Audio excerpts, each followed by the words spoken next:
ఏదైనా విజయం మాత్రం తమదే అంటున్నారు కాకినాడ కూటమి ఎంపీ అభ్యర్థి తంగెళ్ల ఉదయ్ శ్రీనివాస్. నియోజకవర్గంలో ప్రచారం ముమ్మరం చేసిన ఆయన పిఠాపురంలో తమ అధినేత పవన్ కళ్యాణ్ గెలుపు నల్లేరు మీద నడకే అంటున్నారు. గెలుపు గురించే కాదు, మెజారిటీ గురించే ఆలోచించుకోవాలని ప్రత్యర్థులకు సవాలు విసురుతున్నారు. అప్పుడే ఏమైంది, అసలు లెక్క ముందుంది అంటున్నారు ఉదయ్తో మా ప్రతినిధి Sambasivarao face to face. Tangella Uday Srinivas రాజకీయాల్లో పరిచయం అవసరం లేని పేరు. ఆయన వైట్ షర్ట్ ఎంత తెల్లగా ఉందో ఆయన జీవితం కూడా తెరిచిన పుస్తకం. పిఠాపురం కార్యక్రమంలో పవన్ కళ్యాణ్ ఒక మాట అన్నారు, ప్రధాని మోడీ చాయ్ బాయ్, అక్కడి నుంచి వచ్చారు. ఉదయ్ శ్రీనివాస్ కూడా బీటెక్ చేసిన తర్వాత ఖాళీగా యువత రోడ్ల మీద తిరుగుతున్న నేపథ్యంలో కొంతమందిని చేరదీసి కేవలం 10 లక్షల పెట్టుబడితో ఇవాళ 25,000 పైగా ఫ్రాంచైజీలు పెట్టి నేపాల్, బంగ్లాదేశ్ కూడా వ్యాపారం విస్తరించారంటే ఆయన సామాన్య కుటుంబం నుంచి వచ్చి ఎంతమంది సామాన్యులకు లైఫ్ ఇచ్చారు అన్నది మనకి దీన్ని బట్టి అర్థమవుతుంది. ఈయన మీద తెలబడుతుంది పారిశ్రామికవేత్త సునీల్. పబ్లిక్ ఏం చెప్తారంటే సునీల్ ఎన్నికలు వస్తారు వెళ్ళిపోతారని చెప్తారు. కానీ శ్రీనివాస్ మీద 2 బాధ్యతలు ఉన్నాయి. ఒకటి పవన్ కళ్యాణ్ గెలిపించాలి, రెండోది ఆయన గెలవాలి. ఆయన గెలుపుని కార్యకర్తలకు అప్పచెప్పి పవన్ కళ్యాణ్ గెలుపు బాధ్యతలు తీసుకున్నారు. అందుకే పిఠాపురం ప్రజలు చెప్తున్నారు పవన్ కళ్యాణ్ గెలిచేశారు, మెజార్టీ మాకు 1,00,000 దాటాలన్నది. ఈ నేపథ్యంలో శ్రీనివాస్ గారు బిజీగా ఉండి కూడా మనకు టైం ఇచ్చారు. సార్, మీ మీద 2 ప్రధాన బాధ్యతలు ఉన్నాయి. ఒకటి పవన్ కళ్యాణ్ గెలవాలి, రెండోది మీరు గెలవాలి. సార్, పవన్ కళ్యాణ్ గారు మా అధినేత గెలవటం అనేది అసలు అందులో సెకండ్ థాటే లేదు. అసలు అది గెలిపోయిపోయింది, మెజారిటీ ఎంత అనేది పిఠాపురం ప్రజలు ఆల్రెడీ కూడా డిసైడ్ అయిపోయి ఉన్నారు. ఇప్పుడు ఈ వైసీపీ పనుల్లో ఏంటంటే వాళ్ళకు ఉన్న చిన్న చిన్నగా కొంతమంది లీడర్స్ ని వాళ్ళతో ఉంచుకుని పరువు కాపాడుకోవడం కోసం వాళ్ళు చేసే ప్రయత్నాలు తప్ప.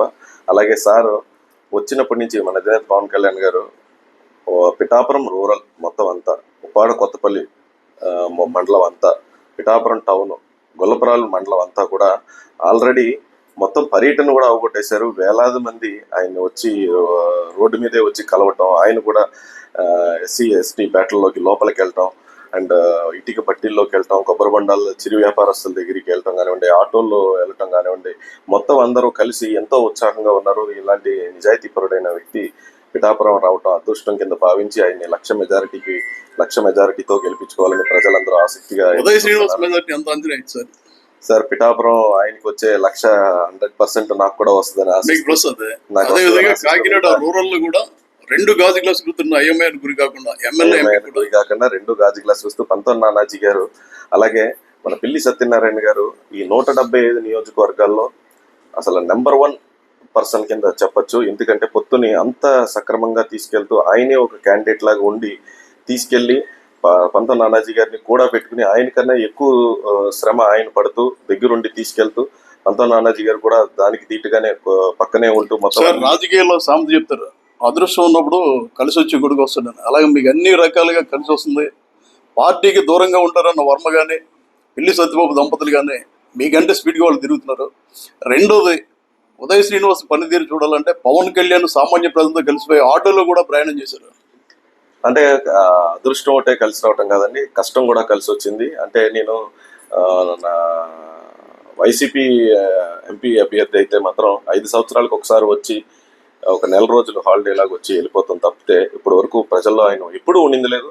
మొత్తం 3 ఎలక్షన్లకి కలిపి 90 రోజులు ఉన్నారు. నేను ఇన్ఛార్జ్ ప్రకటించిన ఫస్ట్ రోజు నుంచి ఇప్పటి వరకు కూడా దాదాపు సంవత్సరం పాటు ప్రతిరోజు ఇక్కడే ప్రజల్లోనే ఉన్నాను. నాకు పెళ్లి రోజైనా, మా అమ్మాయి పుట్టినరోజైనా, లేకపోతే న్యూ ఇయర్ అయినా, సంక్రాంతి అయినా, దీపావళి అన్ని ఇక్కడ ప్రజలతోనే, కాకినాడ జిల్లా ప్రజలతోనే కలిపి చేసుకున్నాను నేను.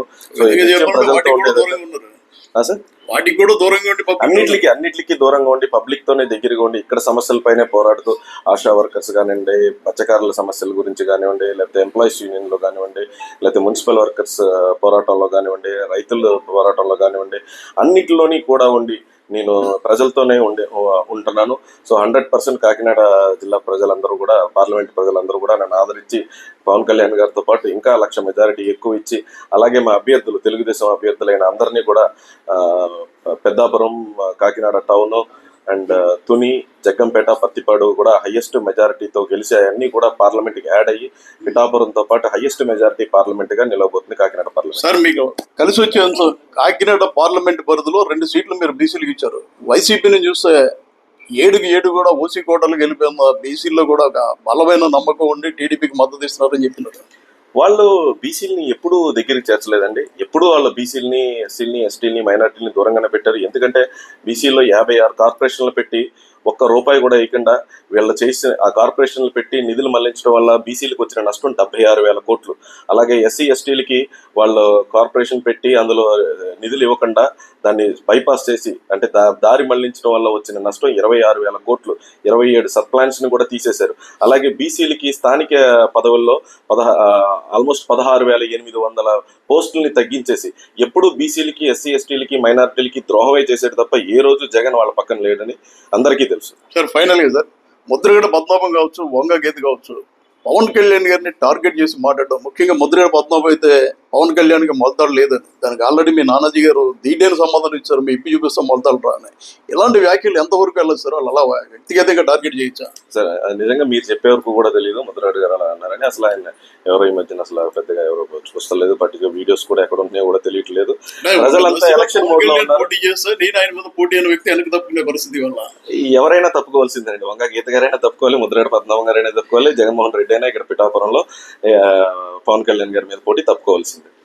పిఠాపురం అడ్డ, కాకినాడ పార్లమెంట్ అడ్డ జనసేనకు ప్రధాన అడ్డగా మారిందని ఉదయ్ శ్రీనివాస్ గారు చెప్పడం జరిగింది. ఎవరు ఏమనుకున్నా సరే 1,00,000 మెజార్టీ అక్కడ ఆయనకి దాటుతుంది.